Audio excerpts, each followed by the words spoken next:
Hi, so earlier today I recorded a video which I just wanted to now put this intro to. The video is about 5 things you can do to build a better rapport with gatekeepers. These are things that I do and it works for me, and I think it would really work for you. While you're watching it, just remember 2 things. First of all, just remember that the gatekeeper is there to do a job. A small part or a large part even of their job is to field sales calls. So that's part of their job. It's not personal. Okay. The other thing to remember is that you're human, they're human. This is about human interaction. All right. Now, if you're great at it, it's because you're great. Not because the script you're using is great, not because the person you're mimicking is great. It's not about the tools, it's about you. And if you're not quite as great as you'd like to be at building rapport with the gatekeeper, then keep watching this video. I'm sure you'll find it interesting and useful. Before I introduce the 5 things though, I'm going to tell you a little story about a man and his dogs. Enjoy.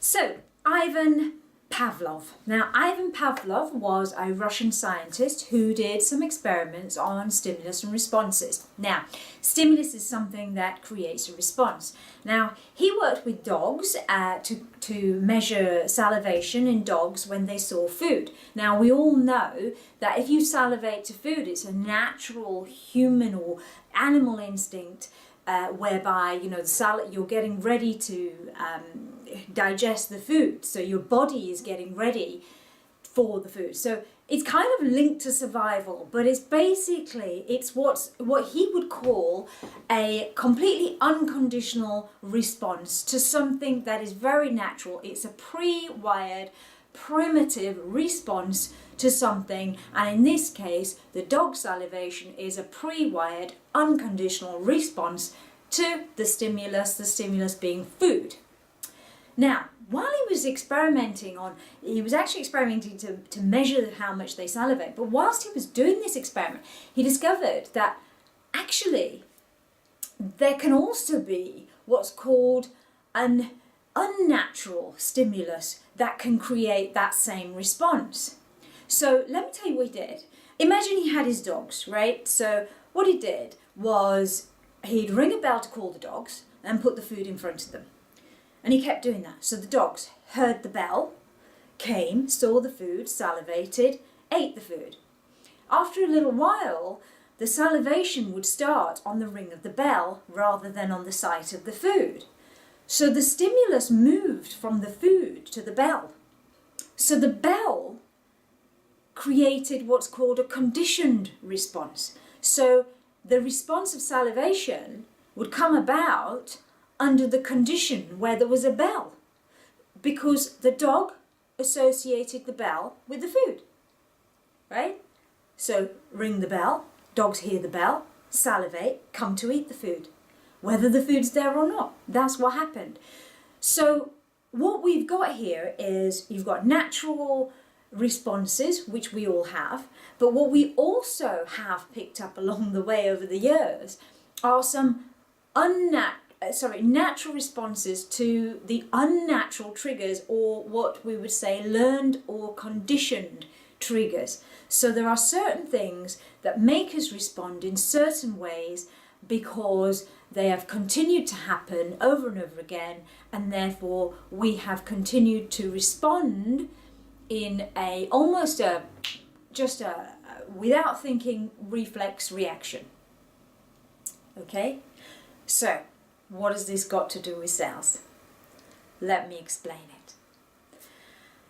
If you think about over the years, salespeople have been given scripts, and all salespeople have kind of come in with almost a generic approach to gatekeepers.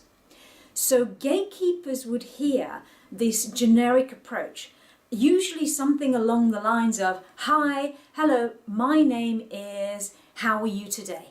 All right? Now, as soon as you and me and any other gatekeeper hears those words, in our heads, our immediate thought is, Yeah, this is a familiar line. This is something that I've learned over the years is a sales call.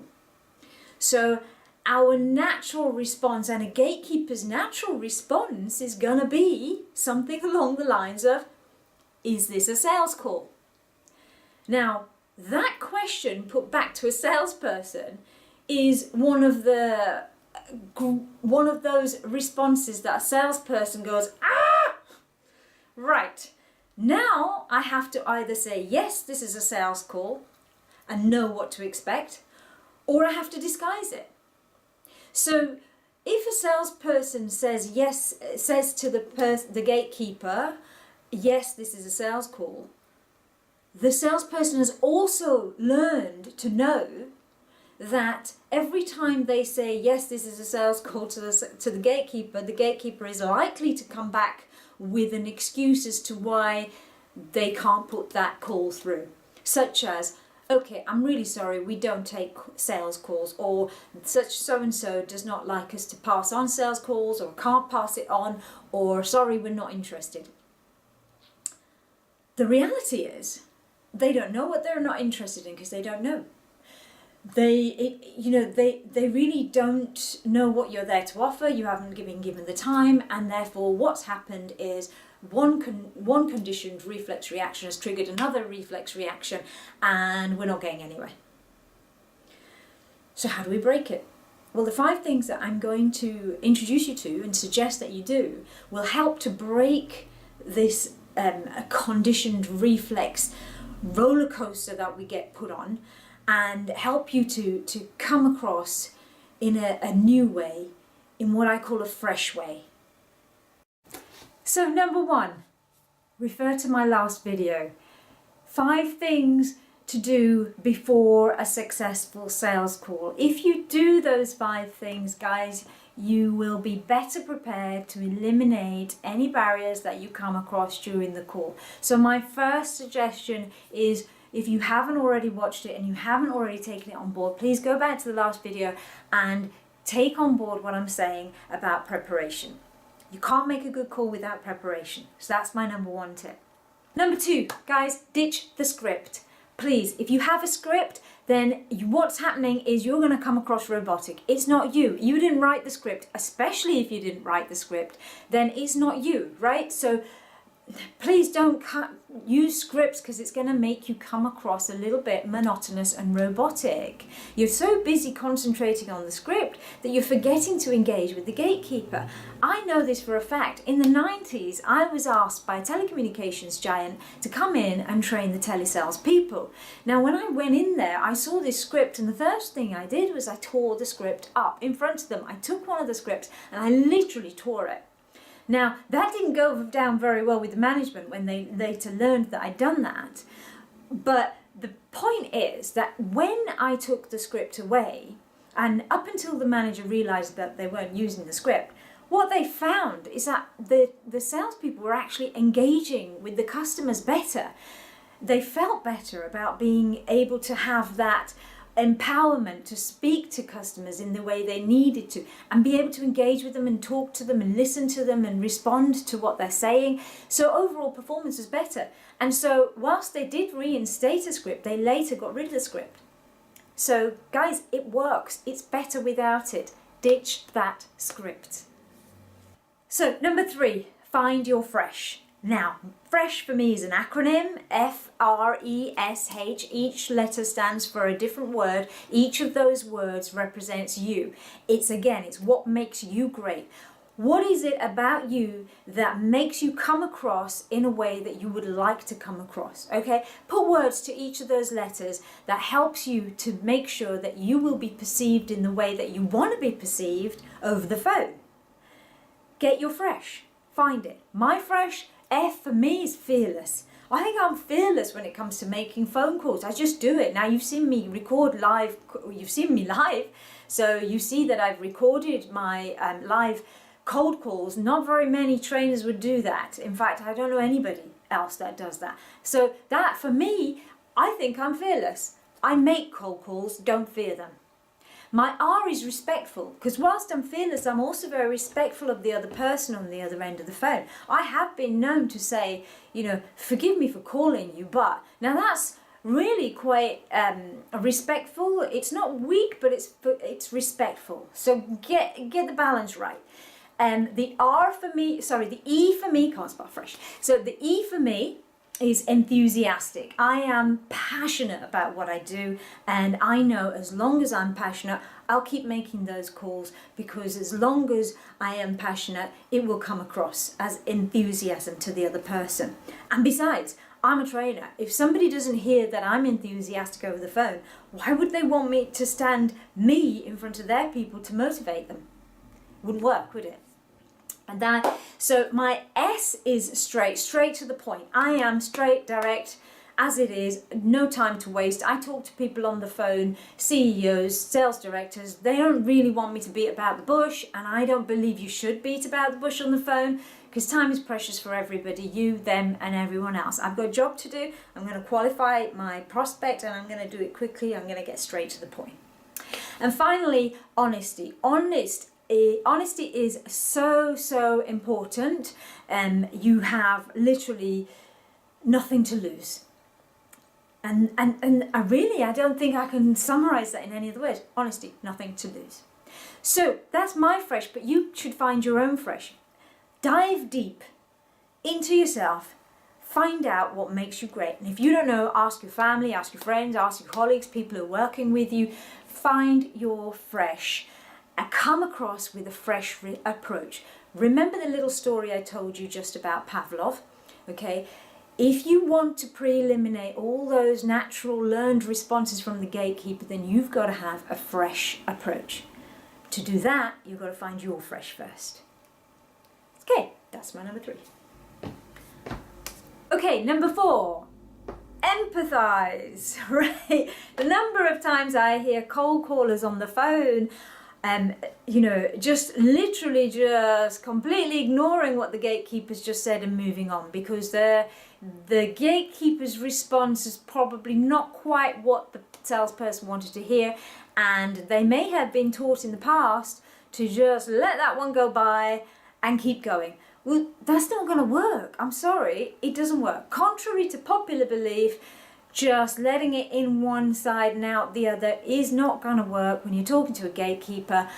I'm a human being, you're a human being. How do you like feeling? How do you feel when you're ignored? You can't ignore people. You can't disregard what they've said. Take it on board. Empathy comes when you listen. And so listening is really crucial for you to be able to engage with that person and understand where they're coming from. I always say, look, it's not smart to be one step ahead of the person you're speaking to, but it's wise to try and put yourself in their shoes. You've got to understand their position. Quite often when they're telling you they can't pass a call through, it's not because they wouldn't like to. Their job would be far easier if they could just pass every single call through. But unfortunately, they have to field these calls in most cases. And that becomes quite a difficult job when the salesperson is ignoring them and literally bombarding them over and over again. That's not going to build you a rapport with the gatekeeper. That gatekeeper could be highly influential in this whole process and could be very close to the decision maker. In fact, it might not even be a receptionist who is keeping the gate at that moment. It could be somebody who's filling in for the receptionist. Remember, there are times when a receptionist has to go off and do other things, sometimes nature calls, in which case somebody might be filling in or might have just picked up the phone because it might ring round all the offices. So it's important that you are empathetic to the person you're speaking to and what they're saying and their position. Use that empathy to qualify the call, and that in that way you're going to build much more rapport. So my final one, number 5, be honest.